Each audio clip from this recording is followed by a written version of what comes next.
Clara était excitée et nerveuse en lisant la lettre mystérieuse. Chaque mot semblait écrit à la hâte, mais avec une précision terrifiante. Ravenwood t'attend. Viens seul. La vérité te regarde. Elle savait que ce type d'histoire pouvait faire basculer sa carrière, mais une partie d'elle avait un mauvais pressentiment. En arrivant, la route était étroite et sinueuse. La brume épaisse la suivait, engloutissant ses phares. Bientôt, elle aperçut le village, un alignement de maisons aux toits effondrés, mais étrangement intact malgré les années. Les arbres étaient tordus, et chaque fenêtre semblait l'observer. La place centrale était dominée par l'église. Son clocher était brisé et penchait dangereusement. Sur la porte principale, un symbole était gravé, ancien et inquiétant, un cercle d'ombre dansante. Clara sentit un frisson.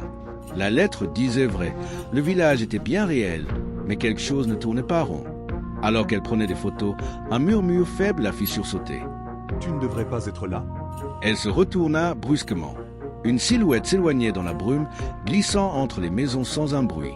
Clara avait l'impression qu'on l'observait à chaque pas. L'envie de fuir se mêlait à une curiosité morbide. Elle devait savoir ce que Ravenwood cachait. Dans les maisons abandonnées, elle trouva des objets personnels laissés comme si les habitants étaient partis à la hâte, sans aucun signe de lutte. Des jouets d'enfants, des chaussures posées près des portes, mais aucune trace de vie. Chaque son, même son propre souffle, résonnait comme dans une cathédrale vide. La nuit tombait et la brume s'épaississait. Clara savait qu'elle devait choisir un endroit pour passer la nuit, mais chaque maison semblait vivante, les ombres bougeant subtilement dans les recoins. Alors qu'elle s'approchait de l'église pour se réfugier, une sensation étrange la traversa. Le village entier semblait retenir son souffle, comme s'il attendait quelque chose ou quelqu'un. Clara passa la nuit dans l'église abandonnée. Le bois craquait sous le moindre mouvement et des ombres semblaient glisser le long des murs. Le matin, la brume persistait, donnant à Ravenwood un aspect irréel. Elle décida de commencer ses recherches dans les maisons alentours, espérant trouver des indices sur ce qui était arrivé aux habitants. Dans une maison à moitié effondrée, elle trouva un journal couvert de poussière, placé soigneusement sur une table. Les pages jaunies portaient l'écriture tremblante d'un certain Elias, gardien du village. Clara lut à voix basse. Le sanctuaire des ombres est éveillé. Il choisit ses visiteurs. Ceux qui s'y aventurent ne reviennent jamais indemnes. La peur est son carburant. Si tu lis ces lignes, tu dois te préparer, car il t'observe déjà. Frissonnante, Clara leva les yeux et sentit un frôlement derrière elle. Elle se retourna. Rien, mais les murmures avaient commencé, très faibles, comme des voix venant des murs. Pars avant qu'il ne soit trop tard. Elle comprit que les murs eux-mêmes semblaient vivants. Chaque reflet dans une vitre ou une flaque d'eau lui renvoyait une image légèrement déformée d'elle-même. Ses yeux rougis, son sourire cruel, comme si quelqu'un ou quelque chose se moquait d'elle. En explorant l'église, Clara découvrit une trappe cachée sous l'autel, menant à un escalier en pierre. Une odeur de terre humide et de cendres brûlées montait de la cave. Les murmures s'intensifièrent. Descends, affronte ce qui est caché. Clara hésita. L'instinct lui criait de fuir, mais sa curiosité et son désir de vérité étaient plus forts. Elle descendit lentement. Chaque marche résonnait dans l'obscurité. Le souffle glacé qui s'échappait du bas de l'escalier lui caressa la nuque et elle eut l'impression que des yeux invisibles la suivaient. Au bas de l'escalier, elle découvrit une immense salle circulaire. Les murs étaient gravés de symboles anciens et incompréhensibles, et au centre se trouvait un bassin noir comme de l'encre, dont la surface semblait refléter non pas son visage, mais une version d'elle-même terrifiée et souriante à la fois. Puis, une voix résonna, grave et susurrante. « Bienvenue, Clara, tu as été choisie. » Clara recula, mais une partie d'elle savait que ce choix ne laissait aucune échappatoire. Le sanctuaire des ombres l'avait repéré. La partie de la ville qui semblait silencieuse et inoffensive laissait maintenant entrevoir une menace qui se nourrissait de la peur et des secrets du passé. Les murmures devinrent plus distincts, et Clara entendit distinctement les noms des anciens habitants, mêlés à des avertissements. « Elias, tu oses défier le sanctuaire. Ne regarde pas dans le bassin. »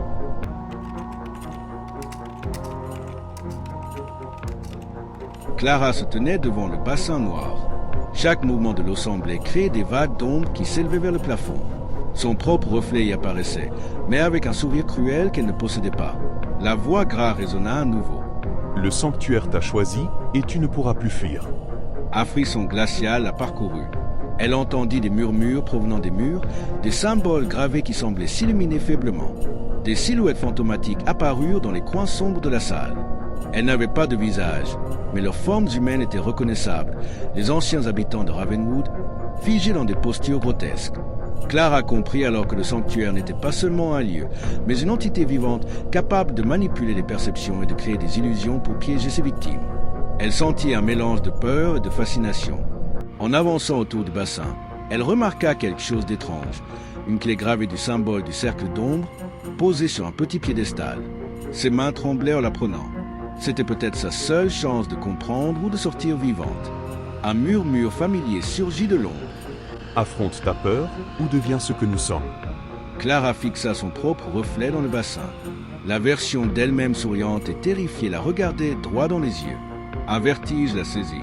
Elle réalisa que le sanctuaire se nourrissait de sa peur et que la seule façon de survivre était de regarder sa peur en face s'enfuir. En prenant une profonde inspiration, elle brandit la clé vers le bassin. Une lumière faible en jaillit, éclairant les ombres et faisant reculer les silhouettes. Les murmures se firent plus insistants, certaines voix hurlant de colère, d'autres suppliant. Pars ou reste prisonnière à jamais. Clara sut alors que le sanctuaire l'éprouvait. Chaque pas qu'elle ferait dans ce labyrinthe d'ombre la rapprocherait soit de la vérité, soit de sa perte. Et au fond d'elle, elle sentit que le véritable cœur du sanctuaire n'avait pas encore révélé sa face la plus terrifiante.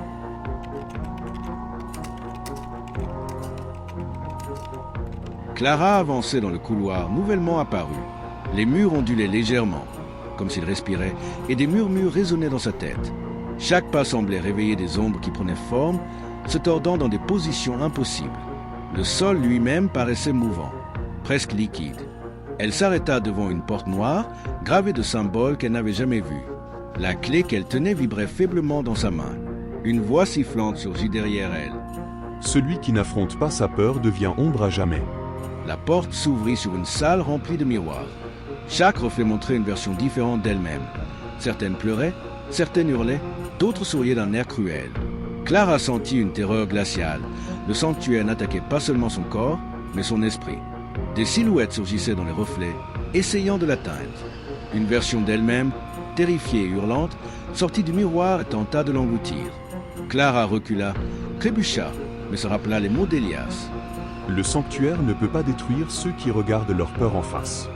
Elle fixa son reflet terrifié, inspira profondément et dit à voix haute. « Je ne te crains pas. » Les ombres se figèrent un instant et les murmures diminuèrent. Clara sentit que sa volonté devenait une arme, une lumière dans l'obscurité. Elle comprit que pour continuer, elle devait combattre chaque illusion avec courage et détermination. En franchissant la salle des miroirs, elle arriva devant une immense salle circulaire. Au centre, un cristal noir pulsant, le cœur du sanctuaire, irradiait une lumière sombre qui engloutissait tout autour. Les ombres tourbillonnaient autour de lui, hurlant des noms, suppliant ou menaçant. Clara sut que son ultime épreuve était devant elle, toucher le cristal et affronter la créature qui en émanait. Son courage serait son seul allié face aux ténèbres.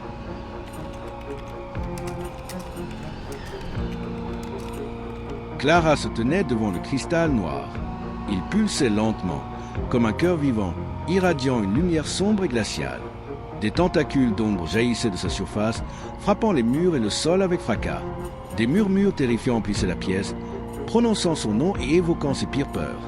Soudain, une silhouette immense surgit du cristal, une créature faite d'ombre et de flammes spectrales.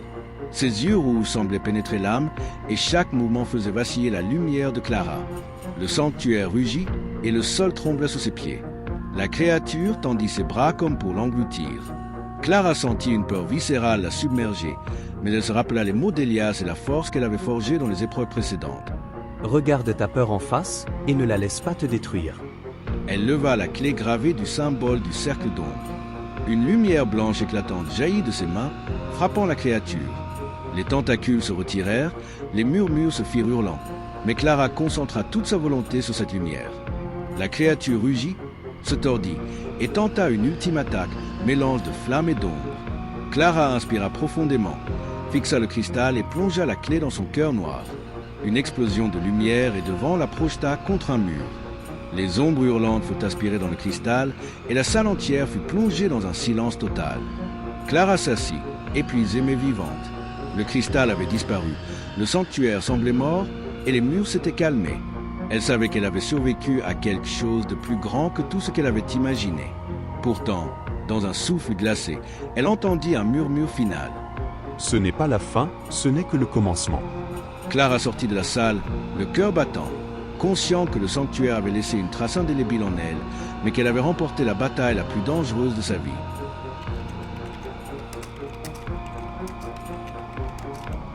Clara émergea de l'église au lever du soleil.